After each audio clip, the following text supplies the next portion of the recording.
Agenda berikutnya adalah pidato kunci oleh Ketua Mahkamah Konstitusi periode 2009 hingga 2013. Kepada Bapak Profesor Dr. Mahfud MD SH, kami silakan.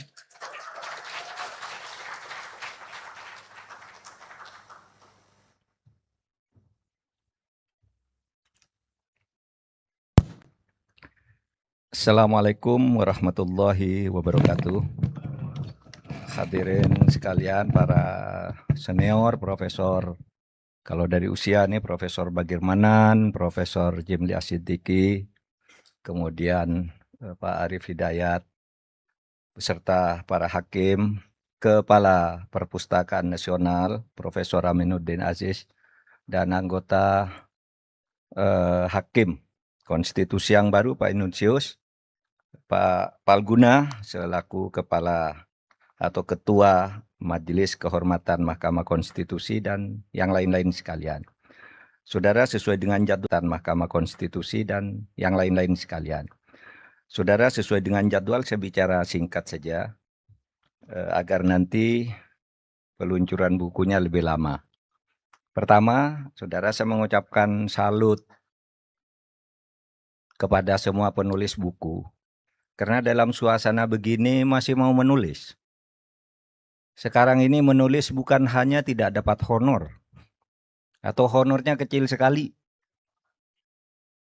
Bahkan kadangkala orang yang ingin nulis membayar ke penerbit agar diterbitkan, honornya tidak dibayar. Itu pun tidak banyak yang membaca. Kenapa? Karena semua informasi ilmiah sekarang ini sudah serba digital, serba instan, serba internet. Dan orang bisa langsung mencari apapun ke substansi masalahnya tanpa harus membaca bukunya.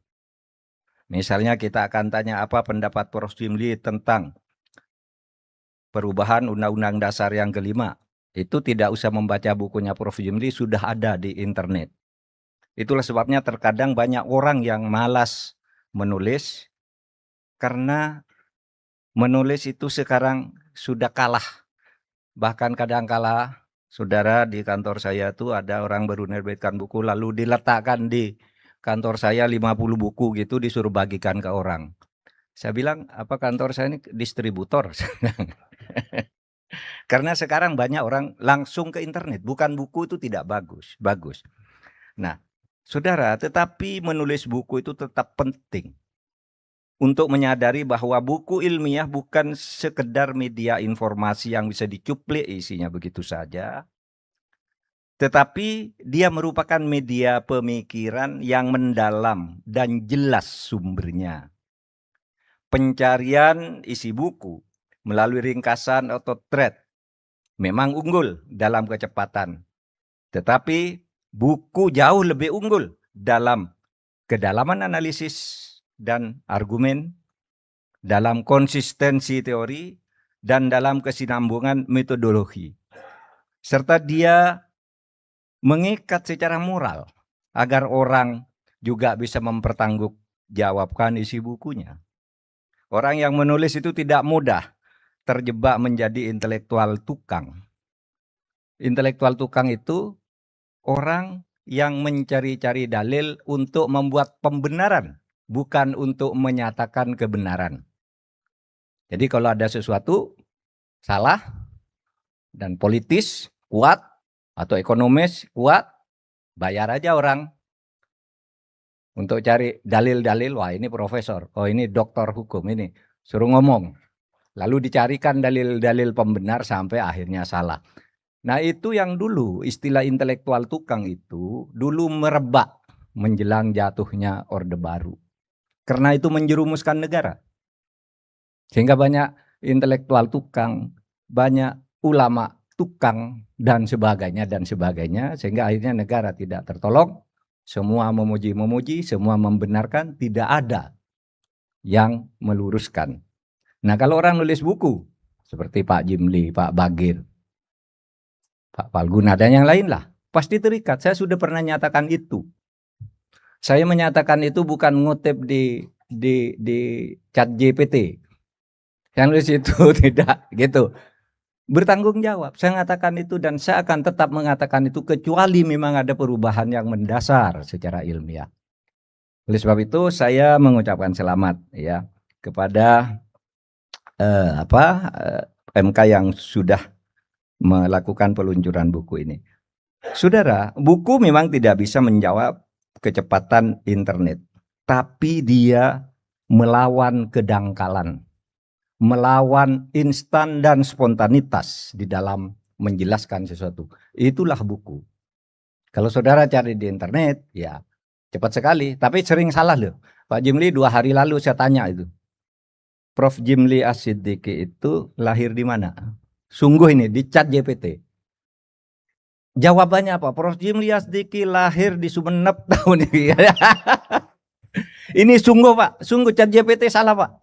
Sehingga saya ingatkan, Prof. Jimli As-Siddiqi itu orang Palembang, saya bilang. Lalu jawabannya lagi, oh iya, terima kasih atas koreksi Anda. Lalu muncul biodata Pak Jimli yang lebih lengkap. Jadi kalau yang instan suka buka tuh hati-hati. Tanyanya harus 5 kali. Jangan baru sekali jawab lalu diikuti. ChatGPT salah, banyak salahnya. Saya setiap hari bergurau dengan ChatGPT itu. Pancing dengan ini, iya, pancing dengan ini. Anda salah, oh benar Pak. Anda lebih teliti katanya. Kami ralat gitu. Itu supaya hati-hati. Kalau buku tidak. Nah, saudara, menulis buku adalah kontribusi peradaban. Buku tidak harus dibaca semua orang. Ya, saudara sekarang malas nulis lah. Apa sih, enggak ada yang baca. Yang baca paling ya mahasiswa yang ikut kuliah wajib baca. Ada beberapa orang yang memang tertarik pada segi ilmiahnya.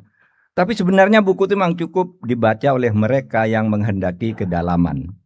Buku bukan sekedar publikasi, melainkan legacy yang bisa diwariskan ke generasi berikutnya. Dari sana kita menemukan jejak intelektual, sehingga muncul nama-nama ilmuwan itu kan dari buku ada.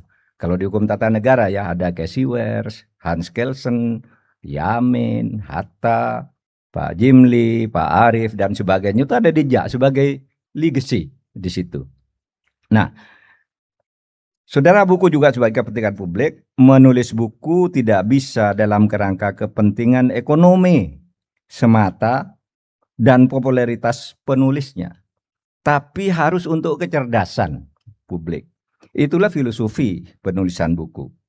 Sudah benar yang dilakukan oleh negara kita dan perguruan tinggi yang sekarang maju, di mana penulis buku, penulis makalah, peneliti diberi bantuan dana. Karena cari dana dari situ, menjual bukunya dan hasil penelitiannya sekarang susah didapatkan. Buku menolak opini dangkal dan menolak budaya instan. Saudara sekalian, demikian yang saya sampaikan sebagai pengantar. Selanjutnya mari kita berdiskusi. Saya punya catatan begini nih, studi hukum tata negara karena di MK.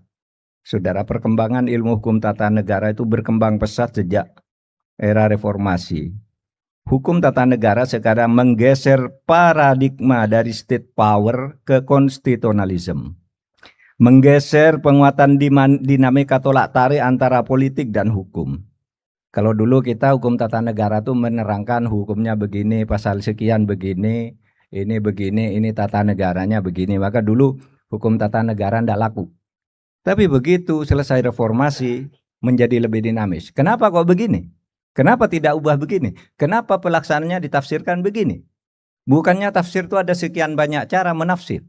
Nah itu kemudian banyak sekali disertasi sekarang dan buku-buku tentang hukum tata negara.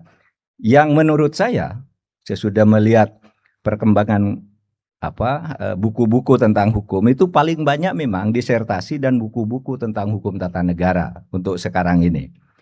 Kajiannya meluas dari masalah lembaga seperti katakan Luhmann bahwa ini lembaga dan kewenangan-kewenangannya. Sekarang masuk ke proses pelembagaan itu sendiri dengan pergulatan politiknya. Dan hukum tata negara menjadi konsentrasi ilmu dari kajian demokrasi konstitusional. Artinya sudah bergeser dari teks ke konteks. Bergeser dari legitimasi kekuasaan ke kontrol kekuasaan. Terima kasih. Mari kita berbincang-bincang tentang buku. Assalamualaikum warahmatullahi wabarakatuh.